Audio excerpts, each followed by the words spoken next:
You're listening to Heritage Radio Network. HRN is food radio supported by you. Learn more at heritageradionetwork.org.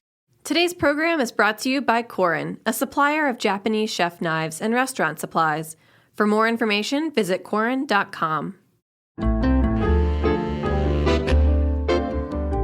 Culture and Flavor is a podcast about food and culture centered in Black and Indigenous foodways. Hosted by myself, Zella Palmer, right here in New Orleans, Louisiana. Each episode features high vibrational conversations with cultural bearers, chefs, farmers, scholars, barbecue pit masters, and more. Where there is flavor, there is history. Join me on Culture and Flavor and all of my guests as we share stories that will have you praise dancing, cooking, conjuring, and inspiring your culinary journey. Welcome to Culture and Flavor with your host, Zella Palmer. I am thrilled to have my favorite teacher on this podcast, on this episode of Culture and Flavor. As an audience, I'm sure you have that one teacher who just changed your life. And Effie McWorter is definitely the one teacher that changed my life and so many other students. I was a student at high school. I was in high school at Lincoln Park High School in Chicago, where I grew up on Chicago North Side. And I was accepted into the most incredible program I think that Chicago had ever seen, which was a dance program that she was the director of. And that program would be the catalyst for so many lives of so many students from different walks of life. If you were from, different socioeconomic backgrounds, inner city, wherever you were from, we all came from all parts of Chicago to be part of this dance program. And out of that came so many amazing students who are doing amazing things in the arts today. When I think of my classmates, Larry Sims, who is now a hairstylist, to Gabrielle Union, a Hollywood hairstylist. When I think about another student who was a theater student, Freddie Rodriguez, who was in Dead Presidents and so many other films, it reminds me of how important the arts are to building the brain and the love for life of a child. And this is my moment to really give flowers to my favorite teacher of all time. I'm getting emotional thinking about it. Miss Effie McWorter, who we called Miss Mac. And I want to tell you all just a little about her. She hails from the concert dance world of Chicago. She's affectionately known as Mama E and has brought a 40-year-old Chicago foundation of professional concert, modern dance to LA, where she is now an actress. She won the Best Actress for DC Black Film Festival in 2019 and in her award for her role in Tony Scott's Together. She has joyously extended her love and performance to the world of entertainment through television, film, print, and theater. She is so grateful for opportunities extended to continue her deep commitment to a life of enlightenment, illumination, and the beauty that lies in telling stories through all media outlets. When I tell you she was the Debbie Allen of Chicago, believe me, when she would walk into the room, she commanded such a presence, and it made all of us, put our posture up and get ready for, the arrival of Miss Mac. So welcome. Thank you, Miss Effie, for being on the show. Oh, thank you. Thank you for having me. This is talk about people who've done so much. You have done so much, Miss Zella. Oh my gosh. You have just, and now you're doing this radio show. Good gosh. I'm so proud of you. I'm just elated to be here. Thank you so much. Thank you. Thank you. Thank you. I would love to just talk about your journey, and just how did you get involved with dance? We'll start with dance and then we'll go to your life in LA now, because you planted the seeds in all of us to be, just this multifaceted person. And I would love to find out, just your journey. This is my moment where I actually get to interview you and find out more about how you came into the dance world, because like I said, y'all, I'm so emotional just because Ms. Mac means so much to so many, her former students, and I can't wait to post this. And just being in that time period in Chicago in the 90s meant so much to have someone like her giving us hope, structure, discipline, and music and culture. I mean, it was mind blowing. She was incredible. Well, I have been a part of dance since I was a little girl. I danced at Sammy Dyer's when I was 3 years old, probably 3 through maybe 11, and taking ballet, tap, and acrobatics. And then I stopped in high school because I was a cheerleader and doing some other things. And then for college at Spelman College in Atlanta, Georgia, I danced there, was a dance minor there, and then came back to Chicago and got involved in dance. But I was also an elementary school teacher. And I was at Perry Elementary School on the south side of Chicago. And I was there about 5 years. And a job application came across the secretary's desk. And she said, well, actually, my name was Cheryl McWorter, Cheryl Morgan McWorter, before the Ife part, because I'll double back on that. But anyway, she said, Cheryl, you need to check this out. They were looking for a dance instructor to go to Lincoln Park High School. Lincoln Park High School was just changed. They just changed the name from Waller High School to Lincoln Park High School in 1979. And they were looking for a dance person. And I applied and got the job. And that was the beginning of a performing arts major at a high school. And let me tell you, this was way before fame, because I was the Debbie Allen, but I was the Debbie Allen before Debbie Allen became Debbie Allen. I know that's right. Debbie Allen. That happened in 1980. And we started our program in 1979. And then it just, I was there for, 20 years, almost 20 years. And it was just marvelous. And I'm in touch with so many Lincoln Parkers. And we were called the Lincoln Park High School Concert Dancers. And we traveled all over the city performing. And I don't know. I hearing you say what I did is marvelous, because I didn't know I really did all that.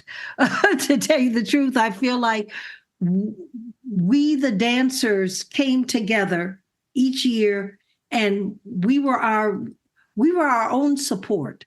We knew what we had to do. We had 2 concerts a year, and we had lessons to learn, and we learned ballet, African, Martha Graham, modern technique, and jazz dance. And we collaborated with the music department with Norman Malone, and we collaborated with the drama department with Robin Robinson, and we just had a ball, kind of, didn't we? We did have a ball. We did have a ball. And, it breaks my heart when arts programs are cut from schools, Yep. and, the Lincoln Park dance program was cut eventually, but we'll get into that later. I just want to kind of paint the picture of what it was like for our listeners to be a dance major, a former student of Miss Mack. Maybe I should tell you about that. Maybe Sure. Just basically, when I came to Lincoln Park, there were no dance majors. And then we had to recruit them. And we recruited about 5 dance majors the first year. And each year I got more and more, because I had auditions, and I don't really know how they maybe you can tell me how you auditioned, because I don't know how we had auditioners, but we had kids each, I guess, in June, when you were in 8th grade, you came and auditioned. And then I chose you, and then you started in September. I believe that's it. And it took 4 years to get a full dance program. 4 years of going through this process. But you auditioned in eighth grade. Some of you were 12 years old when you auditioned for me. Do you remember that? I do remember. I remember my nerves because I started out as an acrobat and I didn't have that much grace. And so my instructor, I went to Mayfair Dance Academy in Chicago on the South Side. And they said I needed to take ballet classes. And I think I was like 5 or 6 years old. And so I ended up going to Linhof, which was a ballet studio, and taking classes at Ruth Page. And eventually, I don't remember how I found out about it was from my former classmate, Lisa Johnson. I think she found out, and because we both were accepted and we both went to Linhof in Hyde Park. And we were so excited. We both went to the audition, so nervous. And I just remember walking in, just being blown away by the level of talent that you had, nurtured in this dance studio, in this, high school with all of these amazing kids from all over Chicago. But yet there was this dance studio that was a safe space and was a place where you really brought out the best in all of us, and it didn't matter, where we were from, our weight, and I just remember you having, wearing all black, you had your cane, you threw your scarf over your neck, and we just got into it. And I was so excited to receive the letter that I was accepted, and that would change my life forever and all of our lives. And I just want to, give you your flowers for that. And through that, I studied at Joseph Holmes. I ended up studying in Alvin Ailey. Being accepted into Alvin Ailey was a huge moment in my life, and living in New York for a little bit. And that was because of you, And it's so many stories like that. Stephanie, Katya, so many of us, benefited from you pushing us and giving us that discipline and structure and opening up music to us. Because your concert, when you curated these concerts, I mean, these were whole productions. You went from ballet, Martha Graham, hip hop. I mean, everything genre. It was our performances were packed. And I'd never seen anything like that in my life. And you just brought so much to all of us. Thank you. Thank you. Thank you. Thank you. Well, you brought it come around, go around, because you just made my life wonderful as well. And you still are. Thank you, Ms. Still are. Thank you so much. Thank you. I would love to talk about just, Martha, because sometimes I watch Martha Graham just having nostalgia on social media and thinking, I would love for you to just talk about the different types of dance and how you introduced it to kids some of us had no formal training, but you knew how to choose which students could shine. I think about even Remarcus. Remarcus, he went to Franklin in Lincoln Park, which was a elementary school that was for the performing arts, and he was a tap dancer. When I tell you the way he would dance, oh my God, it just blew your mind. But he was also, living in a very, violent neighborhood. I mean, Cabrini Green projects were still, around back then. So here he was, studying dance and being this premier dancer that everybody would come and see, but yet, he would go home and be around that. And then, Marlon, while I was in high school, my freshman year, that was my first experience with gun violence. He went to a party that was our classmate, and he was a dance major. He went to a party and they stole his Jordans and shot him, or a starter jacket, something crazy. You remember that? Yes, I do. Yep. That's the thing. The dance studio was the safe space. And actually, a lot of gangbangers, when I had open kind of dance, came to the dance studio at Lincoln Park to dance because it was the safe space. But many students lived in Cabrini Green and were facing violence every single solitary day. And the dance space was kind of their home. You know, they hung out at so many people hung out in the dance studio as well. And I guess I was kind of a different kind of teacher because I let them, because they needed it. You know, people who weren't dance majors were close to me as well. And because it was needed, it was just needed. It was, wow. And some of our students, some of my classmates, they were classically trained, you know, when I think about Stephanie and Katja and, you know, other students, they were classically trained. And then you had some students who were from Humboldt Park, who were Puerto Rican, and they came, you know, even Leda, she, you know, Mexican American, and she danced with Janet Jackson and all of these other amazing artists, you know, and you were able to give us the structure and discipline and the classical training, you know, that bar training, the Martha Graham training that would push us into whatever we want to do. And you had such an art for that. And I would love for you to just talk to, you know, educators about including art in their curriculum and bringing life out of, you know, students who might be going through so much in their lives, because all of us were going through so much, you know, in our personal lives, our family lives, but somehow you were able to get us on buses. We were traveling, we were doing, you know, and we just wanted so badly for you to, you know, notice us and love us, because you became like our second mom. Oh, that's so sweet. Yes, for sure. I chose, each class was made up of students who knew dance and students who didn't know dance, and then those in between. I felt it was important to do that. It's kind of like I chose students from the looks in their eyes, not necessarily what they were doing physically. And I don't know why I did. I just did.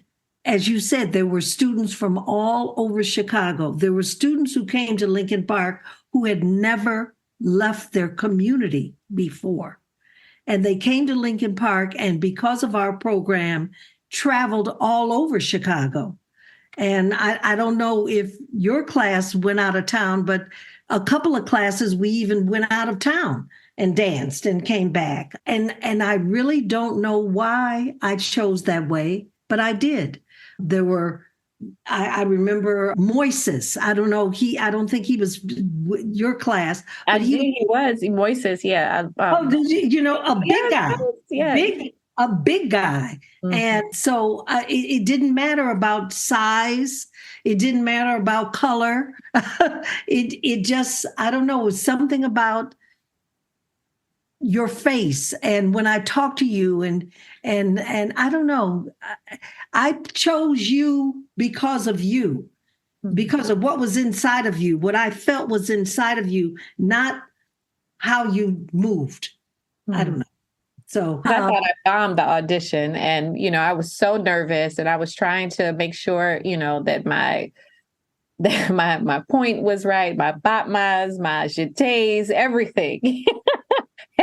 You know, I just cried and just thought, oh my God, you know, I'm not going to get in. And, you know, I'm just so grateful that I did get in, and the bond that we had, because being a dance major at Lincoln Park at that time, and, you know, it came with, we were your children in a way, you know, and we would like walk through the halls with our, you know, our tights on, our leotards, and, you know, and we definitely were a sight to see. And just, we did end up traveling. We went to ISU.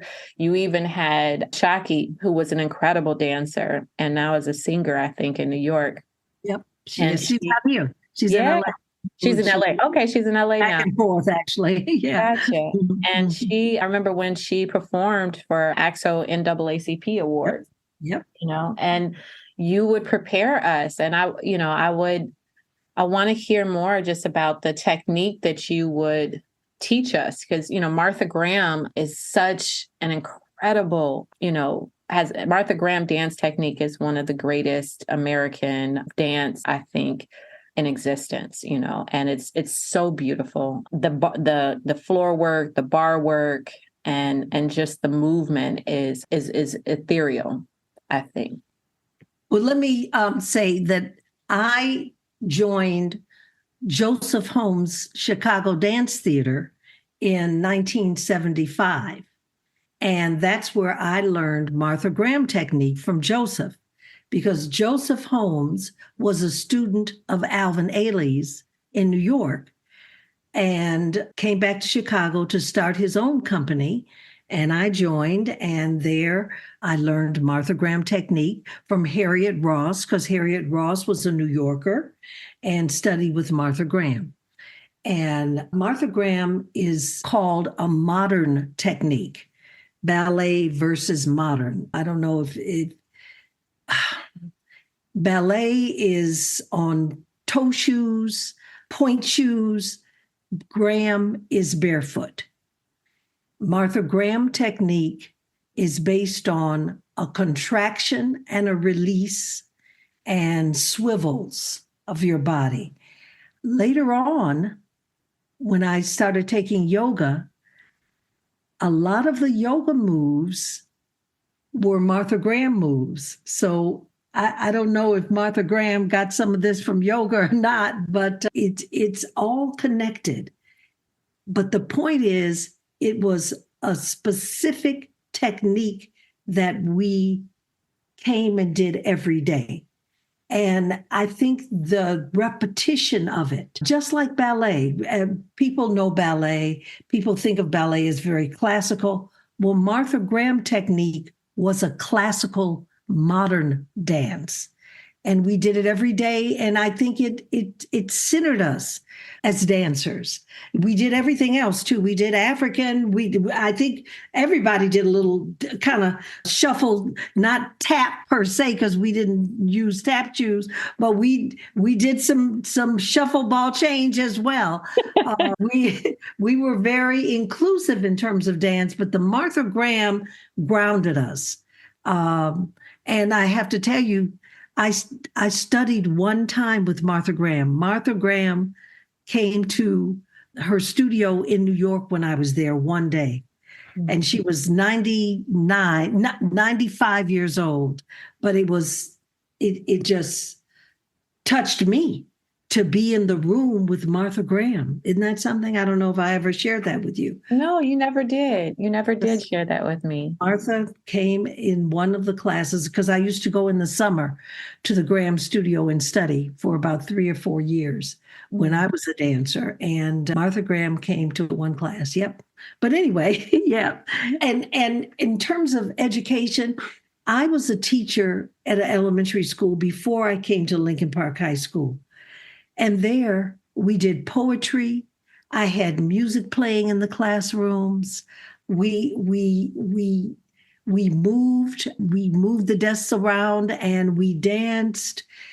I just hope that every teacher can bring her own arts and culture to a classroom, because it's so important, particularly if your school doesn't have music or any kind of other kind of performing arts. Children need it. They need to feel and touch arts and culture. And I think every teacher can do that. I really feel that every teacher, because I did it. Mm-hmm. And then the principal said, well, you're doing this kind of thing in the classroom. Do you want to do something? And we did the whiz. I did a whiz program with my elementary kids at Perry Elementary School. So I guess I was in the mix even before coming to Lincoln Park and becoming a dance director. I guess I was a dance director. Because Chicago, I think, also, just talking about that time period, and, we were at Joseph Holmes, you were a teacher. Chicago is an arts town. It always has been. I mean, it's the second city. It's called the second city. And so there's theater, there's dance, there's opera, there's all of these things in Chicago, and particularly in that time period. And I still feel like in that time period, you had the children of the Great Migration, the grandchildren of the Great Migration. So there was also a big, huge culture, Black culture that was influenced Chicago. Puerto Ricans, as you know, one of the largest Puerto Rican population lives in Chicago in the U.S., as well as the Mexican American population lives. So you have all of these people and Eastern Europeans, you know, from, you know, Lithuania, Latvia, all these different places, you know, Poland, and even, you know, a huge Polish population. And so here are all of these kids coming together into Ms. Mac's studio, and all of us are learning the same techniques, and she's curating these performances, and she took us on a journey. And I would love for you to talk about just the music that you would curate, because you were also teaching us to love music. We learned classical music through you. We learned jazz through you. I have a playlist of all the songs that, you know, you taught us. I mean, Moments in Love by Art of Noise, Sonny Liston, Expansions. I mean, these were profound, you know, this was profound choreography that you were curating at that time, and really opening us to a new world that we didn't even know existed. Many of us didn't know existed. And it was all grounded in the techniques. You know, the ballet was the classical music. The modern was the postmodern jazz music. And it because of that, dealing with strictly classical music, Chopin and Mozart and Bach, with the classical, put us in one mindset. Dealing with Lonnie Liston Smith and Expansions put us in another mindset.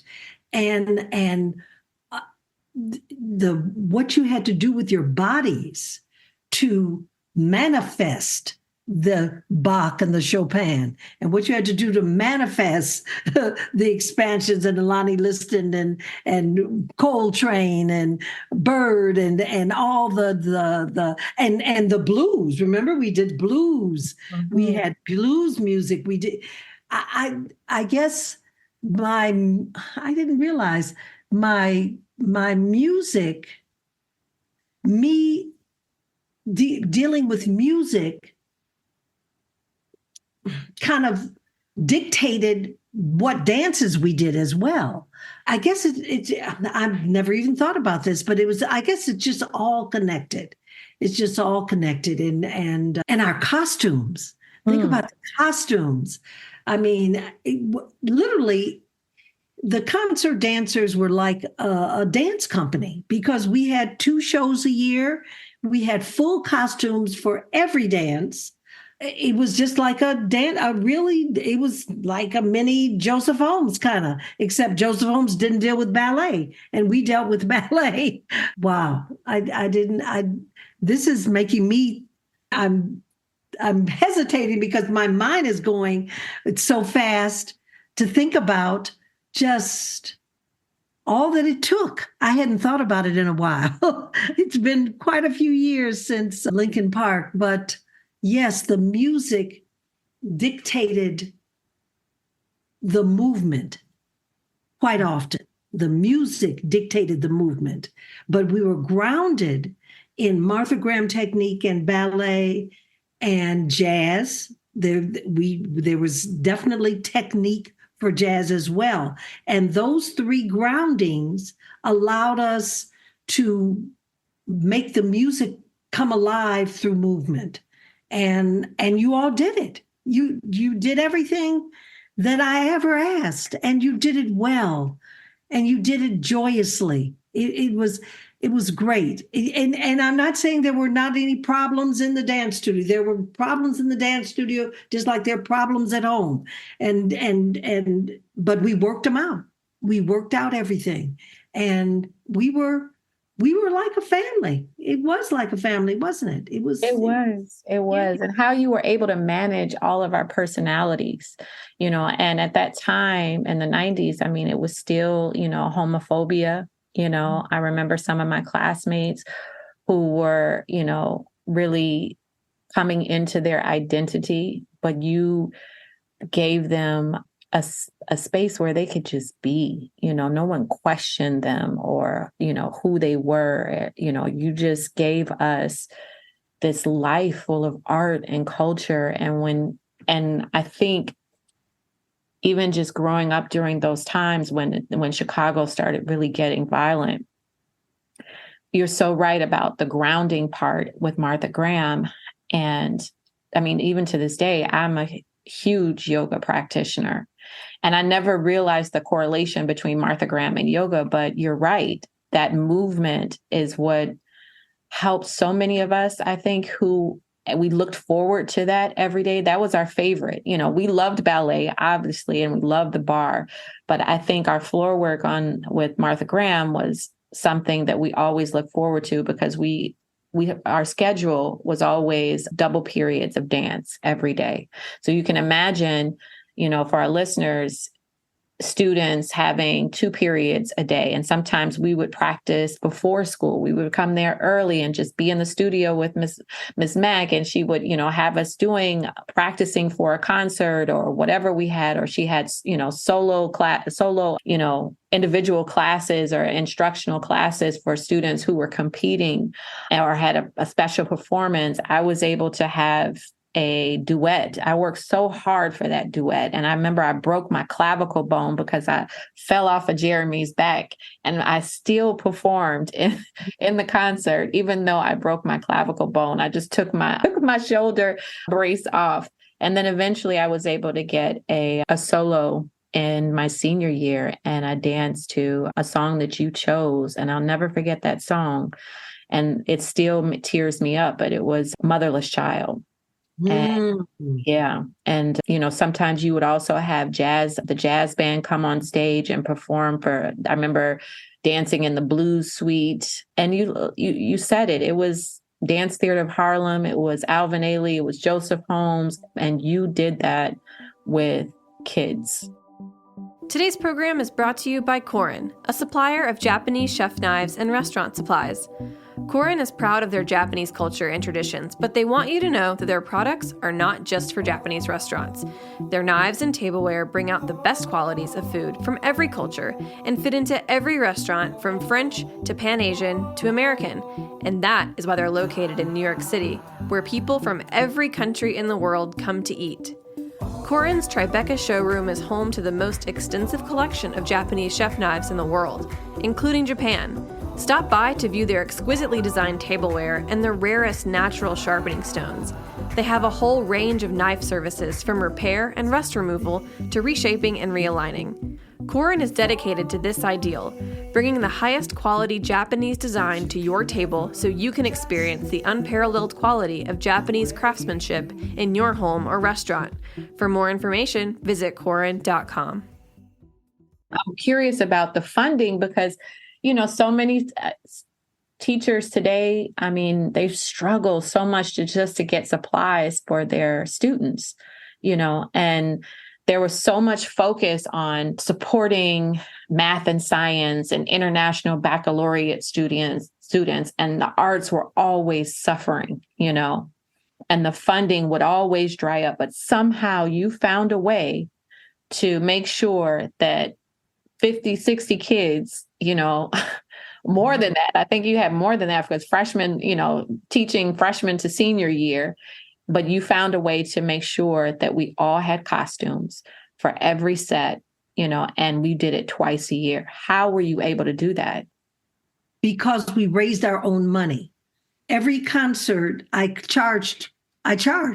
They had to pay $5 or something to get in. So the schools that came to see your concert during the day, that was the budget for the next performance. Do you see? Remember our auditorium was really big. It held hundreds of people. And those hundreds of people paid for tickets. Each school paid for tickets.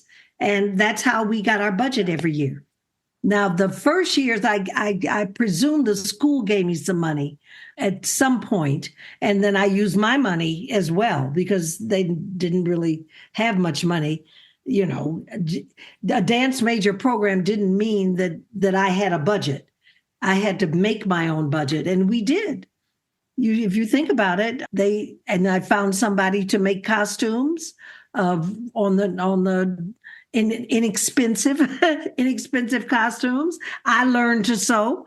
I know how to sew. I'm making costumes now for my daughter's school shows. So we raised our own money. We did our own.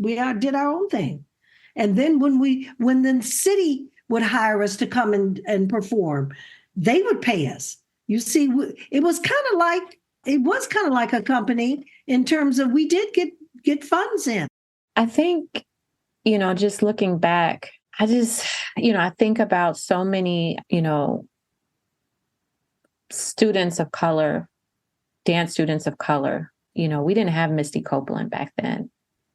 But for us, and to be in those spaces, I think, because but we had you, and I wished so many more students could have experienced someone like you, because you gave us the confidence. I remember, taking ballet classes in other studios, that are normally very rigid, very, just the culture of ballet can be very competitive, and I know, I've seen some of my classmates who were Black ballerinas, who, Latina ballerinas that, went through a lot, and, even myself, when I took some of those classes trying to strengthen my technique, and prepare myself, because I think I told you that I went to, when I got to Alvin Ailey, I saw Judith Jamison pass me. She was retired by then, but she passed me in the hallway while I was stretching. And it was just this moment where I thought I saw, Jesus. Yeah, I can imagine. Yeah.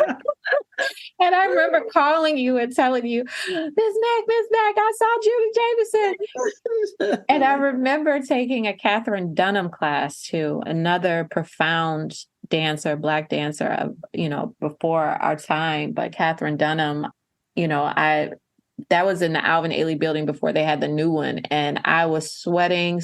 It was hot, and it was July, New York, and we had one fan. And I was not in the section where the fan was hitting me. And I was just sweating. And she was just, she would just kept on pounding that her cane. And now when I think about it today, I think about how, I appreciate coming up in a generation where discipline was valued, structure was valued. Because I don't, even though it was hard, sometimes we would cry and we would be mad at you, and, we would cuss you out. But when you didn't see us, and she made us do this, she made us do that. But I am so grateful for that, because a lot of times I don't see that today, that structure and that discipline. I would love for you to talk about that. I don't know how to talk about that, because I guess I was just me, as a dancer myself, and respecting the technique. From me to you, it just came out. So it wasn't a thought. It was, I am here to teach dance, and I'm going to teach it through these techniques, and we're going to learn it. And I guess it was just me.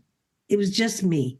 Just like, I guess, in an English class, an English teacher is going to teach you something about English. I guess I don't think it was anything special. It was just, I'm a dancer.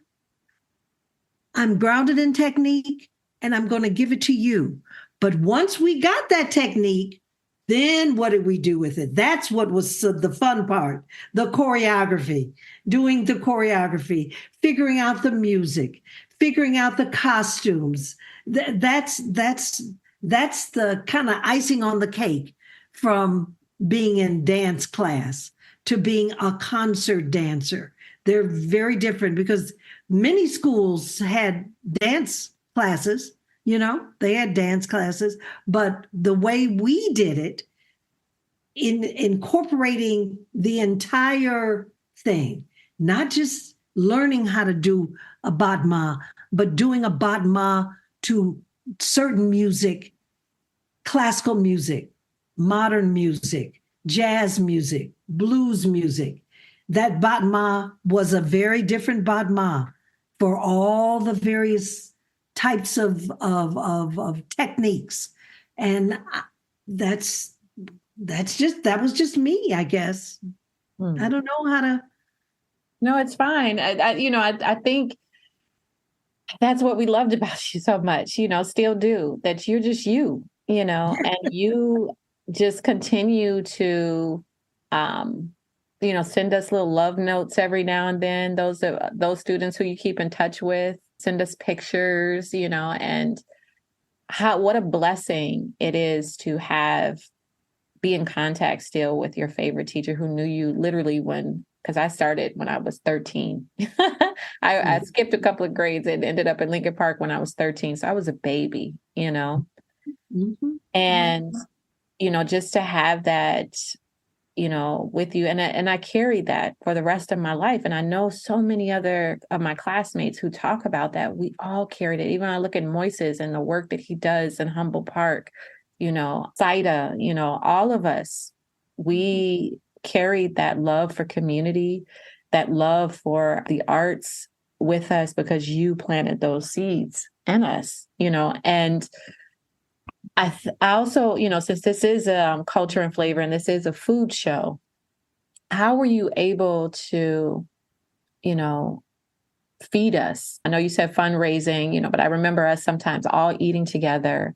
Yep. And we, like I said, you saw something in our eyes. We had different sizes, body shapes, we came from different countries, or, we were born and raised in Chicago, all of these, all these students from Chicago citywide, but yet, and food is really a huge component to.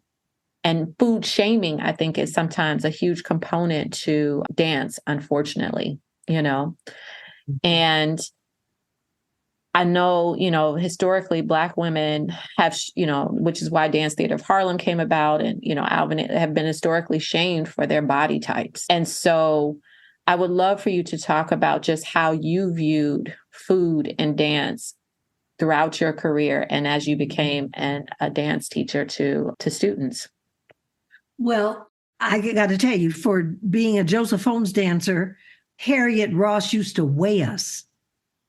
Okay. But this was Harriet. We had to be a certain size. But I didn't deal with that. I didn't deal with that with concert dancers. We were all various sizes.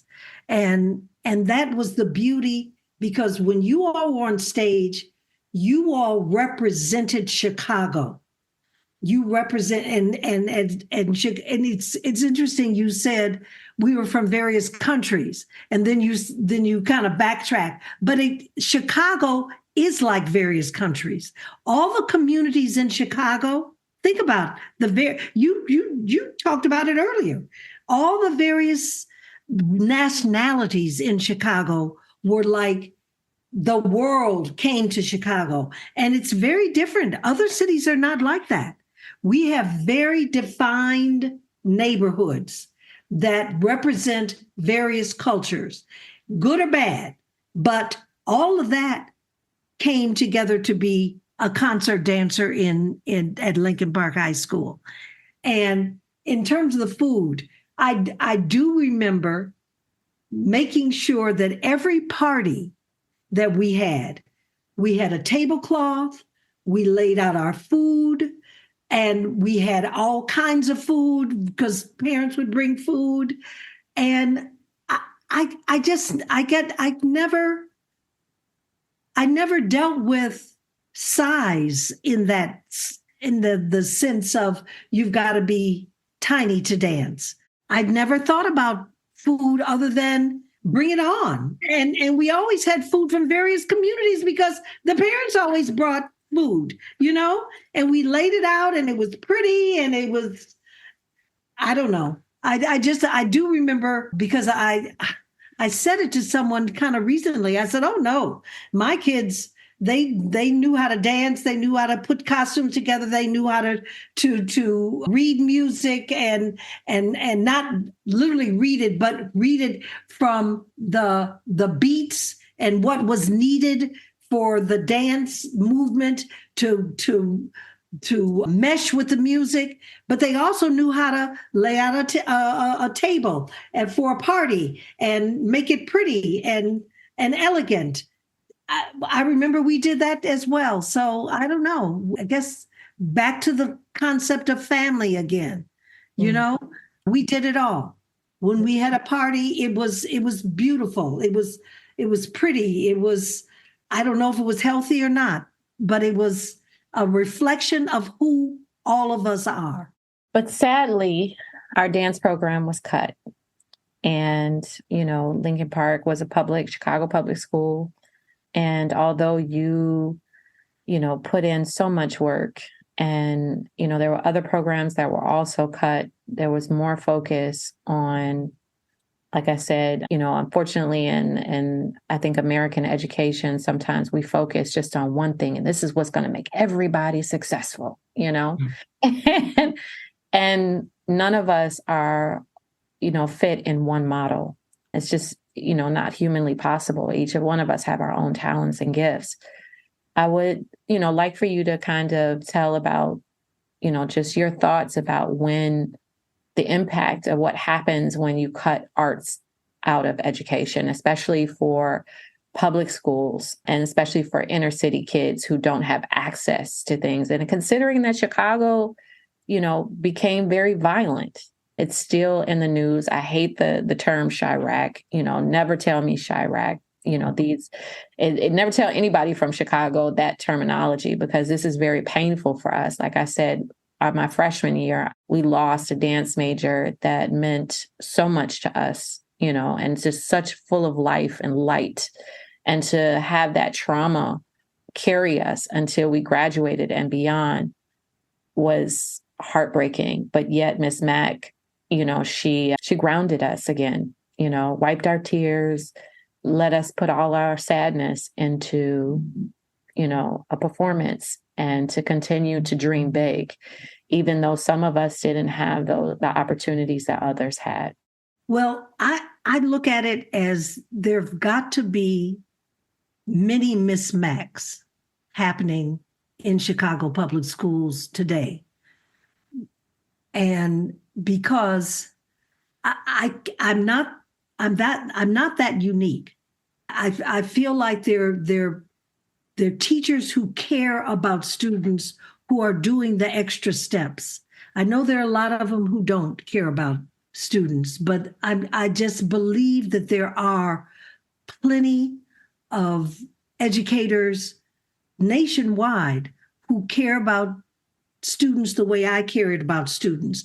And whether they're teaching first grade or fifth grade or Spanish or algebra, whatever, that they are giving of themselves, their heart to their students. And I just have to hope that, because every administration, it seems, every head of the school administration, given the politics of the city, that's how you have a dance program or you don't have a dance program.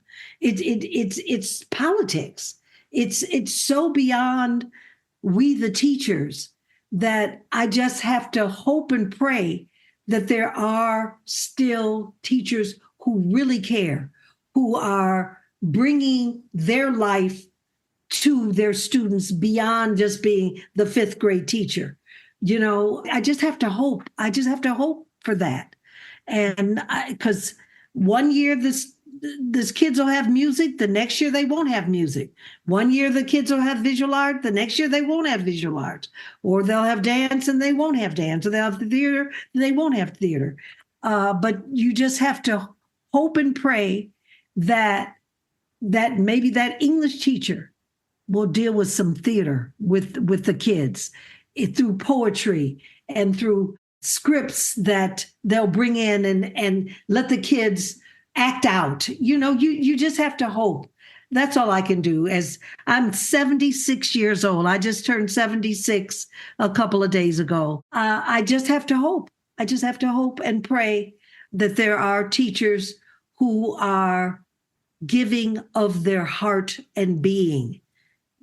I just have to hope. So you taught a little bit afterwards at Chicago Park District, and then you and your daughter decided to move to LA, and now you're in LA and you're an actress. Can you, and you change your name? I mean, I apologize if I continue to call you Miss Mack. It's by habit. You'll always be Miss No, well, I'm always be Miss Mack. But when I was at Spelman College, I was there in the late 60s. And that was Find Your Africanness. And I changed my name to Ife, but just changed it just in terms of just my friends would call me Ife. Ife means love, and it's Nigerian, and it's Yoruba. And 20 years later, because this was the 60s, in the 80s, when I left Lincoln Park, I changed my name legally to Ife. So my legal name is Ife McWorter, and my parents blessed it. They loved it. They loved Ife. And I get so many compliments on the name Ife now. And I left Lincoln Park and went to the Park District, where I became the manager of cultural programs for the Park District. I was there for 10 years. And then I came to LA once I retired from working in Chicago. But the Park District was beautiful too, because I was able to infuse the arts in our 250 parks. And I was one of the main people bringing arts and culture into parks. So that's what I did for 10 years. And then I came out here and I fell into this acting world because my grandson was a child actor. And I kind of just fell into it, and it's been fun. Maybe some of your listeners will see me on a McDonald's commercial that's running right now. Oh, wow. Uh-huh.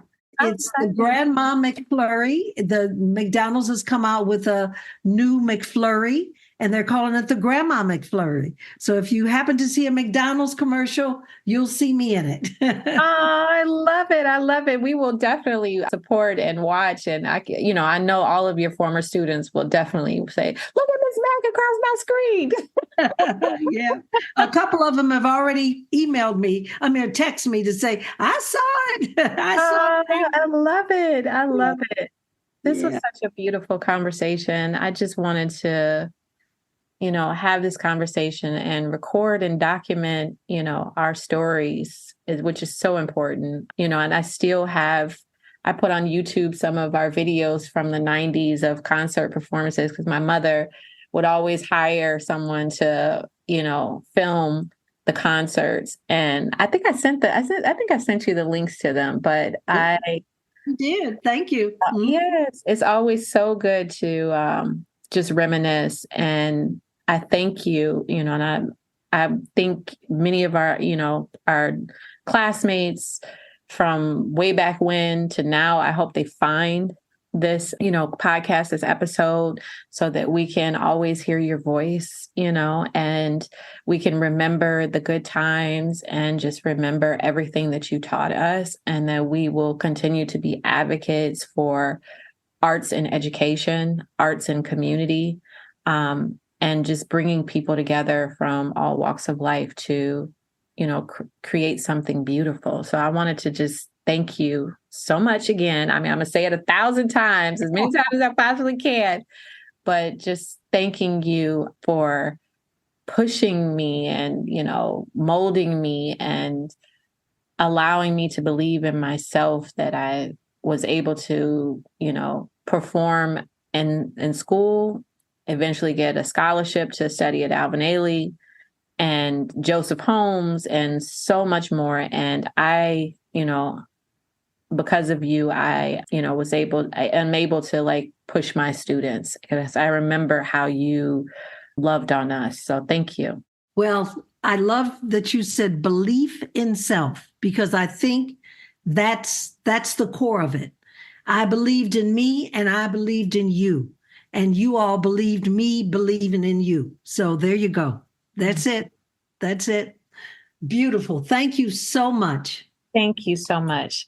Have a great day, Miss Mac. Love you so much. Thank y'all for listening to another episode of Culture and Flavor. See you on the next one. Bye.